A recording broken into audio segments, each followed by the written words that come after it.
جو ان کے خلاف کیسز ہیں، اگر شوگر کے اندر انہوں نے کوئی کرپشن کیا ہے تو یقینی طور پر قانون کے مطابق جیسے باقیوں کے خلاف ٹریٹ ہوتا ہے ویسے ہی ان کے خلاف بھی ایکشن ہونا چاہیے. اس کے اندر کوئی دوسری رائے نہیں ہے اور کوئی نرمی نہیں ہونی چاہیے. احتساب اکراس دا بورڈ ہونا چاہیے، اس کے اندر کوئی دوسری رائے نہیں ہے. لیکن ایک خبر جو ہے وہ آج اچھی نہیں ہے اور ان کے جو مداح ہے انہوں نے ان کو پریشان کیا ہے. اس وقت جو کرونا کی وبا ہے وہ کرونا بپھر چکا ہے اور تیزی کے ساتھ پھیل رہا ہے. اومیکرون جو ہے یہ تو بہت تیزی کے ساتھ پھیل رہا ہے اور ہم نے دیکھا ہے گزشتہ دنوں جس طرح تمام ججز اور عملہ اسلام آباد ہائی کورٹ کا اور مختلف جگہوں پر اس کی جو رپورٹس آ رہی ہیں اور جو شرح کے اندر اضافہ ہے، اب NCOC کے مسلسل اس پر اپڈیٹس آ رہی ہیں، اجلاس ہو رہے ہیں. لیکن اس کے ساتھ ہی اب جو ہے وہ اناؤنس کیا ہے جہانگیر ترین نے کہ وہ بھی کرونا کے اندر مبتلا ہو گئے ہیں. وہ اور ان کی اہلیہ جو ہے اس وقت کرونا ان کا پازیٹیو آیا ہے، انہوں نے چیک کرایا ہے اور دونوں نے کرنٹینہ کر لیا. اور جہانگیر ترین کہتے ہیں کہ بخار کھانسی کی شکایت پر میں نے یہ ٹیسٹ کرایا ہے اور مثبت آ گیا ہے. جو لوگ مجھے ملے ہیں یقینی طور پر وہ بھی کوارنٹائن ہو جائیں اور اس کے ساتھ ہی جو ہے انہوں نے دعا کی ہے، اپیل کی ہے عوام سے کہ جناب میرے لیے دعا کیجئے، میرے خاندان کے لیے دعا کیجئے اور اللہ تعالیٰ ہمیں صحت اور تندرستی دے تاکہ ہمارا جو رابطہ ہے وہ برقرار رہے. تو ہم دعا گو ہیں اللہ تعالیٰ تمام اس طرح کے جو بیمار ہیں، جو جینون بیمار ہیں، یعنی جعلی بیمار نہ ہو، جینون بیمار ہیں، اللہ تعالیٰ ان کو صحت اور سلامتی عطا فرمائے. تو جہانگیر ترین جو ہے ان کے خاندان کی چونکہ انہوں نے اپیل کی ہے تو یہ آپ تک پہنچانا انتہائی ضروری تھا. اب آپ کو بتاؤں کہ وزیر اعظم عمران خان کا جو اس وقت پوری ٹیم ہے وہ اچھے لوگ ہیں. میں یہ نہیں کہتا کہ کوئی سارے نالائق لوگ ہیں، لیکن اس کے اندر جو قانونی اعتبار سے پڑھا لکھا انتہائی زیرک آدمی ہے وہ اٹارنی جنرل خالد جاوید خان ہے. جب سے وہ آئے ہیں ہم نے دیکھا ہے کہ انہوں نے بڑے زبردست طریقے سے تحمل کے ساتھ انہوں نے سپریم کورٹ آف پاکستان ہو، ہائی کورٹ ہو، تمام ججز کو ڈیل کی ہے اور کوئی شکایت جو ہے وہ آنے نہیں دی حکومت پر. اور جو قانونی نقطہ نظر ہے وہ کھل کر وزیر اعظم کے سامنے بھی بیان کرتے ہیں. جو کام ہو سکتا ہے، جو نہیں ہو سکتا، وہ تمام چیزیں جو ہے وہ وزیر اعظم کے سامنے رکھتے ہیں. اب جو ہے انہوں نے جو خط لکھا ہے، اب چونکہ پچھلی ویڈیو میں ذکر کر چکا ہوں، اب اس کے مندرجات سامنے آ گئے، جو عام پوائنٹس ہیں وہ آپ کے سامنے رکھتا ہوں. اور شہباز شریف کو اب وارننگ دی گئی ہے اس خط کے اندر، اور آگے جو نواز شریف ہے اس کے لیے سیاست کرنا بڑا مشکل ہو جائے گا اگر وہ پاکستان نہیں آئے گا، کیونکہ جو قانونی کارروائی آغاز ہو گیا ہے اور وہ معاملہ جو ہے اب یہاں پر جو خط لکھا گیا ہے کم از کم ان کی جو سیاسی حوالے سے ایک صحیح طریقے سے ان کو رگڑا لگانے کی ضرورت ہے. تو یہ اب ان کا رگڑا بھی لگے گا. انہوں نے بتایا ہے اس کے اندر انتہائی عام خط ہے اور متن میں لکھا گیا کہ لاہور ہائی کورٹ نے طبی بنیادوں پر نواز شریف کو 4 ہفتے کے لیے بیرون ملک جانے کی اجازت دی تھی. طبیعت صحیح ہونے پر نواز شریف کو ملک واپس آنا تھا. یہ شہباز شریف کے نام خط ہے جو ضامن ہے. اٹارنی جنرل کے خط میں لکھا گیا ہے کہ شہباز شریف کے مخاطب کرتے ہوئے کہا گیا کہ آپ نے عدالت میں نواز شریف کو واپس لانے کی تحریری یقین دہانی کروائی تھی. انڈرٹیکنگ یعنی بیان حلفی کے تحت آپ نے رجسٹرار کو تسلسل نواز شریف کی میڈیکل رپورٹ جمع کرانی تھی. ریکارڈ کے مطابق آپ نے میڈیکل رپورٹ کے نام پر 8 دستاویز جمع کرائی. آپ کی جانب سے آخری رپورٹ 8 جولائی 2021 کو جمع کرائی گئی. میڈیا میں دیکھ کر معلوم ہوتا ہے کہ بظاہر نواز شریف کی صحت ٹھیک ہے، یعنی ہٹا کٹا ہے. نواز شریف جب پاکستان سے گئے تھے تو خود کو سخت بیمار بتا کر گئے تھے. بادی نظر میں لندن پہنچتے نواز شریف کی طبیعت ٹھیک ہو گئی ہے. نواز شریف ایک بار بھی لندن کے کسی اسپتال میں داخل نہیں ہوئے، بلکہ انہوں نے لندن میں اپنے سیاسی اور سماجی مصروفیات جاری رکھی ہوئی ہیں.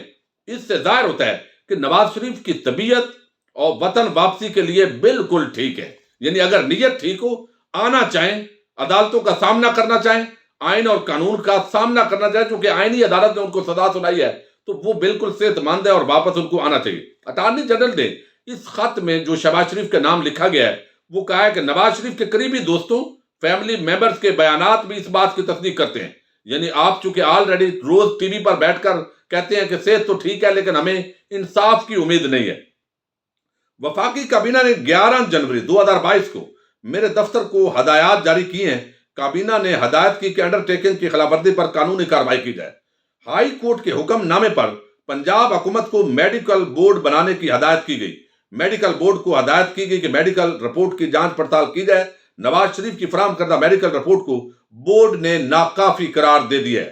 اٹارنی جنرل نے مزید اس میں لکھا ہے کہ میڈیکل بورڈ رپورٹ سے عیاں ہے کہ آپ میڈیکل رپورٹ دینے میں ناکام رہے. انڈرٹیکنگ یعنی بیان حلفی خلاف ورزی پر آپ کے خلاف ہائی کورٹ رجوع سے پہلے خط لکھ رہے ہیں. یعنی ہم ہائی کورٹ جا رہے ہیں اور انہوں نے واضح کیا ہے کہ خط ملنے کے بعد 10 دن میں نواز شریف کی میڈیکل رپورٹ جمع کرائیں اور رپورٹ جمع نہ کرانے پر آپ کے خلاف لاہور ہائی کورٹ سے رجوع کیا جائے گا اور یقینی طور پر یہ توہین عدالت کی کارروائی جو ہے اس کے لیے بڑھا جائے گا. اگرچہ جب ہم لاہور ہائی کورٹ کا نام لیتے ہیں تو دوست مسکرا بھی دیتے ہیں اور وہ کہتے ہیں جناب، اور مجھے بھی کہتے ہیں بہت سارے دوست کمنٹس کے اندر، یار مسکرا بھی لیا کریں. اب دیکھیں اگر مسکراہٹ والی کوئی خبریں ہوں گی، اگر ایسا ہوگا کہ شہباز شریف دوبارہ جیل میں جائے گا، A-B کلاس ان قومی چوروں کی ختم ہو جائے گی، اور اس طرح کے جتنے لوگ ہیں، خواہ وہ حکومت میں ہوں اپوزیشن میں ہوں، جو بھی سیاست دان ہے، کوئی بیوروکریٹ ہے جس نے اس ملک کو لوٹا ہے،